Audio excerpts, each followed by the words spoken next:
Forever 26, a story of a fallen Ukrainian pilot, Pavlo Ivanov, and some thoughts on the matter. Another topic, Ukraine works to repair Chernobyl nuclear power plant's safety structure damaged during Russian drone attack. And a very special Blitz Talks tonight, once a right-wing fascist and Korean Unification Church sect, also known as Moonies adept, who was ready to kill and die on command, has broken free from the sect and became mental health professional.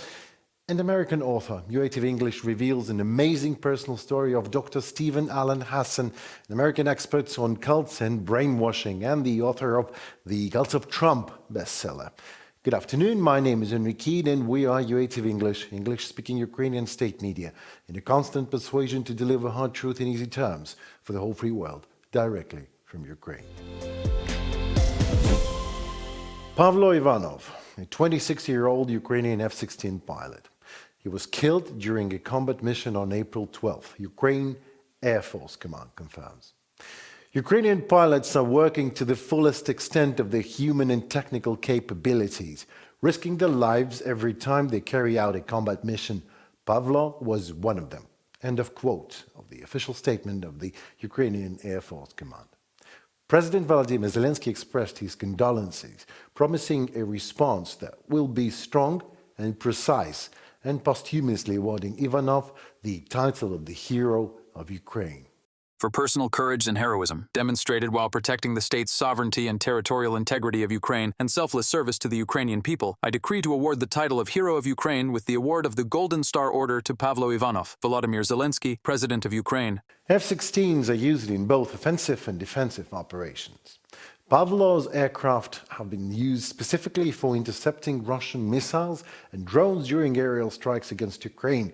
These fighter jets in general can also be deployed to launch missiles and bombs at Russian positions along the old front line.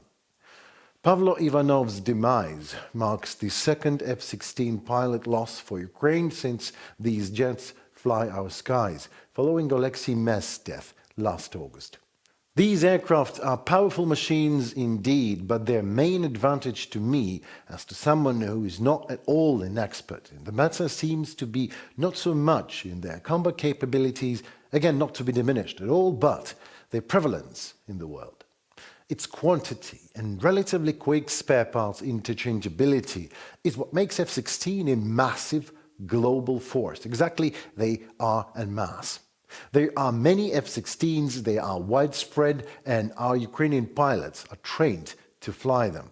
And our pilots have mastered it well, and would have mastered any machine, be it World War II B-17 Flying Fortress or Russian fighter jets. Any machine, any jet becomes not just a jet, but a fighter when a pilot is in the cockpit. It's a pilot who makes these birds of prey a menace. It's a pilot who becomes one with their machine and delivers nothing short of a miracle, a man flying in the skies in a tin can at twice speed of sound and hitting enemies' military targets with his surgical precision. It's a pilot who represents the way this air-powerful force is being used or abused. And of course, Russia has their own fine fighter jets, one of the best in the world, actually. Same goes for their pilots, super trained professionals, no doubt about that. A great force indeed. The question is how Russians are using this force. Well, I'll tell you how. In Kryvyi Rih, killing 9 children with a ballistic missile stuffed with cluster munition. Imagine how Vladimir Putin must be hating Ukrainians to throw his armed forces into an attack that ends up with killing children. At a playground, during a ceasefire that Ukraine accepted beforehand. And what about Sumy today, just hours ago? 2 ballistic missiles right in the center of a town, shredding to pieces 30 people instantly. And how many more will die of wounds in the hospitals? Again, it happened just hours ago, today. This is how Russians are using their armed forces, killing civilians in Ukraine every single day. And look at their faces when they talk about it. They're proud. Even so, Russian propaganda never invented anything new. It is always one and the same ill narrative. We didn't do it, Ukrainians did that to themselves. Like sent two ballistic missiles onto themselves. Bucha, it was self-inflicted. Kryvyi Rih, it was a military base, they say, and a precision strike, just with 9 children murdered as a collateral damage. That is how Russian propaganda is working. They turn your heads in the West away. They say, look, we Russians are great at sports. Instead of Kryvyi Rih and Sumy, they want you to look at hockey star Ovechkin, somehow playing in America for 20 years in a row, I wonder why. Still, they want you to believe that there should be no politics in sports. But cross your heart and tell me that if one of those 9 children murdered in Kryvyi Rih would have been your child, would you still agree to look at Ovechkin shouting out, Russians, we did it, in the same way? Yes, indeed. Not only Russians did it, they are doing it right now, today in Sumy, Bucha 3 years ago, Kryvyi Rih 10 days ago, and Sumy today. Nothing changed. Russians are beyond evil, and they're proud of it. And we in Ukraine know exactly the reason why Putin hates us for. Not for some staged Russian propaganda soap operas like NATO expansion, no. Putin is the only man, actually, in the world who managed to expand NATO for 2 states in just 1 year. Sweden and Finland joined the alliance fearing his invasion. So NATO is a curtain reason, not a true one. There is and always will be only one true reason for Russian invasion of Ukraine, though. This war is exactly how much Putin hates Ukraine, for it has broken free from that corrupted Soviet paradigm that he is representing. Ukraine's very existence as a free sovereign state is a menace to Putin's existence in particular, and his cruel authoritarian rule of might tossed under the disguise of the rule of law in general. And that's what Pavlo was fighting against of. And he might have lost the fight, but not at all the battle. Pavlo Ivanov might have fallen from the skies in Ukraine. But it is exactly where he belongs from now on, in the clouds of national memory of Ukrainian men and women who gave their lives for what they believe to be a core human value, freedom. And today we say, thank you for your service, Pavlo. May your memory be blessed forever. Slava Ukraini. Ukraine is working to repair damage to the containment structure at the Chernobyl nuclear power plant called the Arch. Following a Russian drone strike in February, Environment Minister Svetlana Hrinchuk said on April 12. Speaking at the site, Hrinchuk noted that the strike had compromised the functionality of the massive protective arch installed in 2019 to prevent radioactive leaks. The minister commented during the launch of a green power site, a brand new 0.0 megawatt solar power station near Chernobyl, ahead of 2 upcoming nuclear safety and energy conferences. She said that Ukraine is cooperating with international experts to assess the extent of the damage and determine the necessary steps to restore the arch's integrity. Unfortunately, after the Russian attack, the arch partially lost its functionality. In May, we will have the results of the analysis that we are currently conducting. We, of course, need to restore the arch so that there are no leaks under any circumstances, ensuring nuclear and radiation safety. Svetlana Hrinchuk, Environment Minister. The minister added that the European Bank of Reconstruction and Development, as well as scientific institutions and companies around the world involved in the arch's original installation, are contributing to the analysis. According to Power Plant Administration, the February 14th drone strike created a hole in the containment vessel's outer layer and exploded inside. The Russian foreign minister dismissed, of course, the incident as a provocation. Who would ever doubt? The structure was designed to enclose the unstable sarcophagus hastily built after the 1986 reactor explosion, the worst nuclear accident in history of humankind.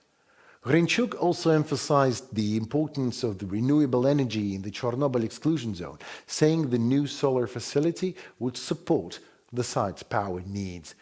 We have been saying for many years that the exclusion zone needs to be transformed into a zone of renewal, she said, and this territory, like no other in Ukraine, is suitable for developing renewable energy projects.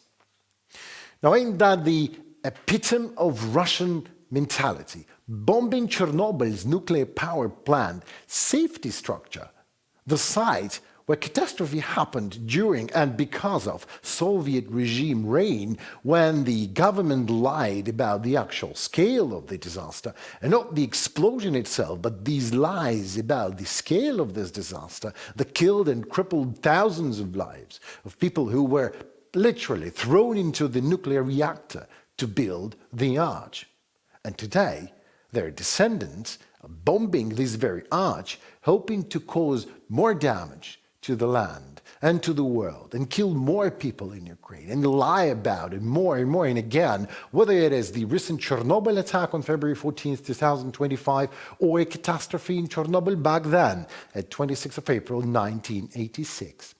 In turn, Ukraine does its thing, whether back then or today, will keep on building and constructing and creating everything for the world's and own well-being, from safety structures of nuclear power plants to new green energy sources in the surrounding area. And Russians, well, what about Russians? Russians might claim their great past all they want. They can have it if they want it. The future belongs to Ukraine. We have a very special guest tonight, American mental health professional and author Stephen Alan Hassan, expert on cults. Thank you so very much for joining us, sir. My pleasure, my honor. No, the pleasure is all mine, because I have many questions. So, I mean, where do I start? Oh, here it is. Is Make America Great Again, MAGA, is it a cult? So I was asked to write a book by Simon & Schuster, which came out originally in 2019, called The Cult of Trump, and we re-released it before the last election, and George Conway, the conservative attorney, former husband of Kellyanne Conway of the first Trump administration, did the forward, and I did an afterward.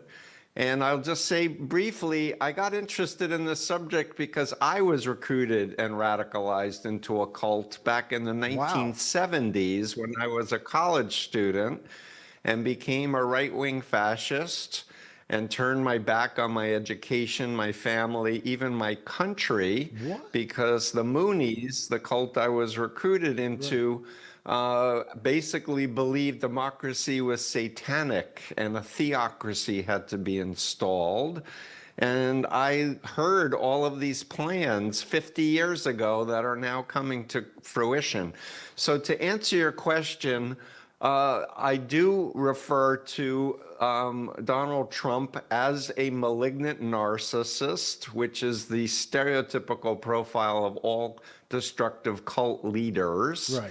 And that's where I started my book, was comparing Trump with Jim Jones of the People's Temple, Sun Myung Moon, my former cult leader, and Hubbard of Scientology. But as I researched the book, I learned there were authoritarian cults that were influencing him and funding him and controlling him and bringing their millions of followers to the cult of Trump. So it's a very complex amalgam of authoritarians, and all of us who care about rule of law and human rights are very concerned. Well, right-wing fascist that turned your back on family and everything.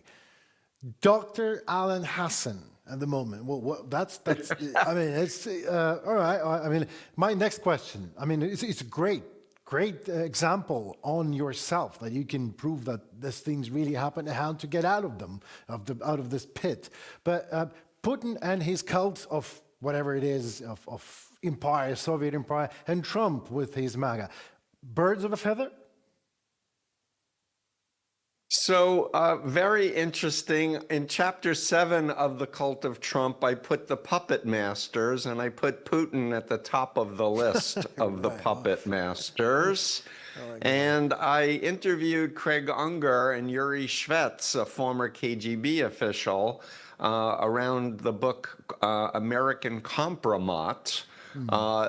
And Yuri said, I was in the KGB when we recruited Donald Trump. And apparently 2 other former KGB officials have come forward to say, yes, we can validate we were there when he was recruited as an asset, not an agent. What am I hearing right now in this interview? Oh my God. I would love to have your book, please, even if it's in PDF. All right, well, how do you understand, for an average person like me that has no experience in things like that, what is a cult and what is not? Maybe it's just an idea. Great question. Yeah. Great question. So the word cult, typically people think of religious cults like shaved heads and robes, but my work is really about brainwashing, thought reform, what's called coercive persuasion or mind control.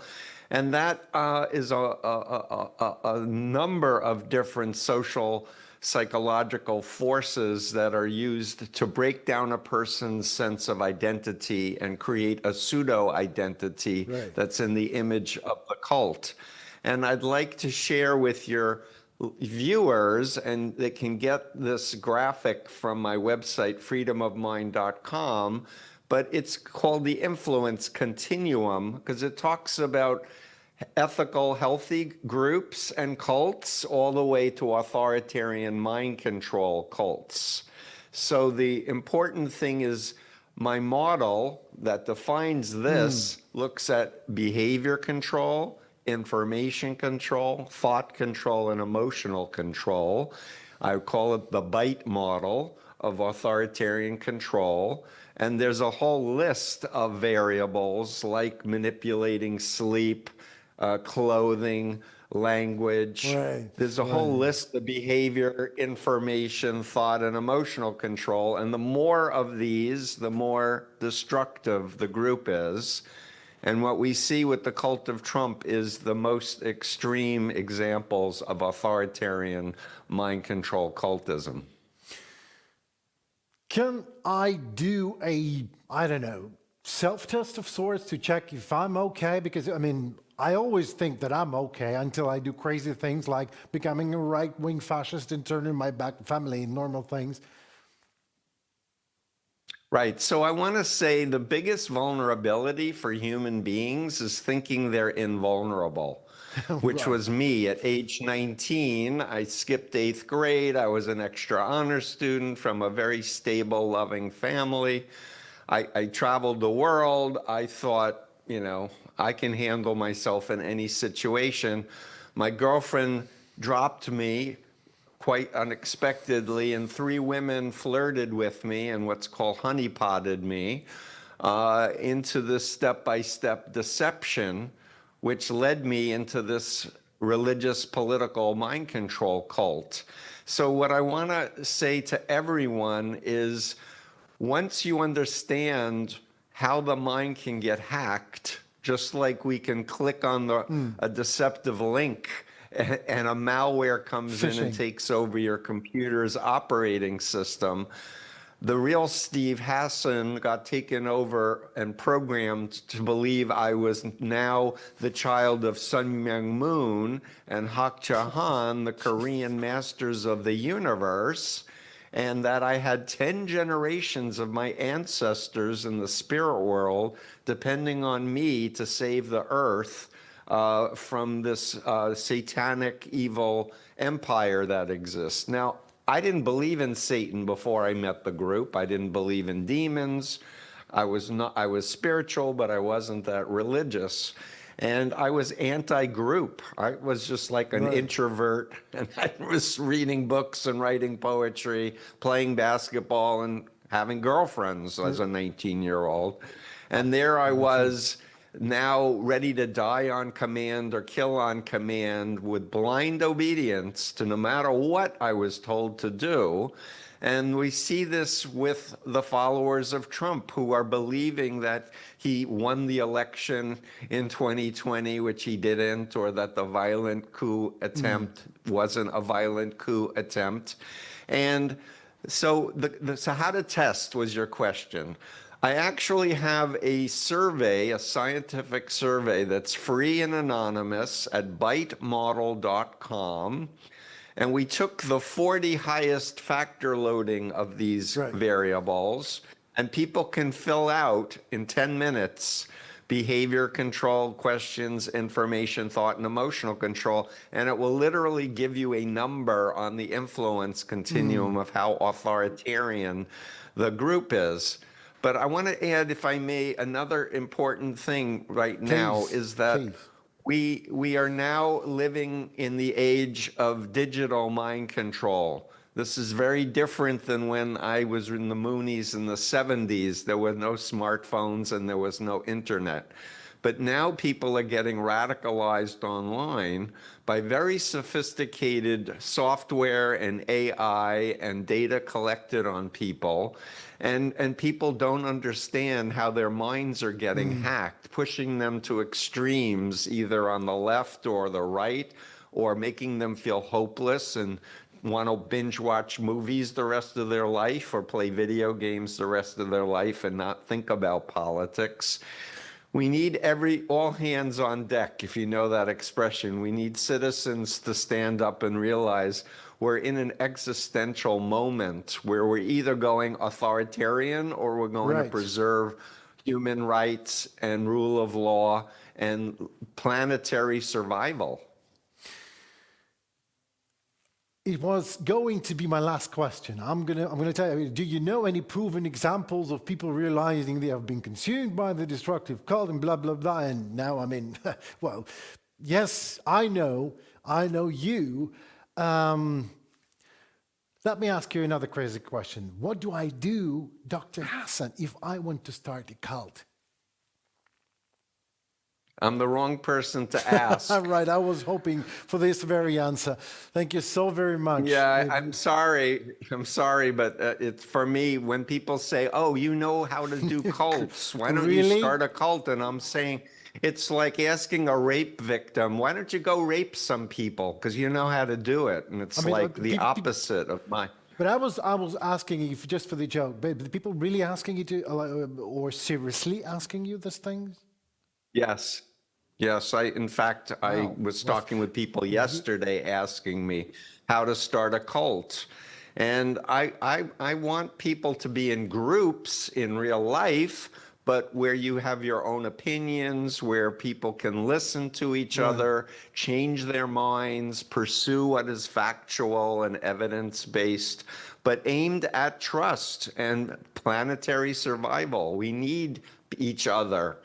And I really, forgive me for saying it, I'm a love guy. I think love is stronger than hate or fear. And if we love our families, if we love our children, if we love our country, we need to step up and realize the existential threat we're in at this moment. I know you do. Oh, right, yeah. I mean, Russian missile obliterated our office just recently for the second time in a row in recent 2 months. So somehow everyone survived. I don't know how. I consider it a miracle, but thank you. May I add one more thing? Yeah. Or do we have no more time? No, of course we have time. I was invited by psychologists and psychiatrists to come to Moscow when the Soviet Union fell because they said a lot of Western cults were flooding into Russia. So I agreed, and I did a week training, and I was explaining brainwashing and mind control. And the mental health experts there were like, but Dr. Hassan, you're describing the whole system of pedagogy of the Soviet Union. And I hope I'm not butchering the accent, but that's my memory of how they were saying English to me. And the point that I'm trying to get at is I really understood people who had been raised under the Soviet Union were raised in an authoritarian mind control cult.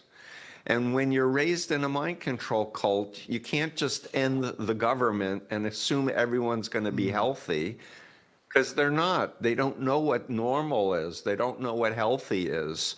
And so when people leave an authoritarian cult, unless they do their homework and understand behavior, information, thought, and emotional control, they're very vulnerable to following another authoritarian leader who's going to tell them what reality is. And very simple, black and white, us versus them, good versus evil terms.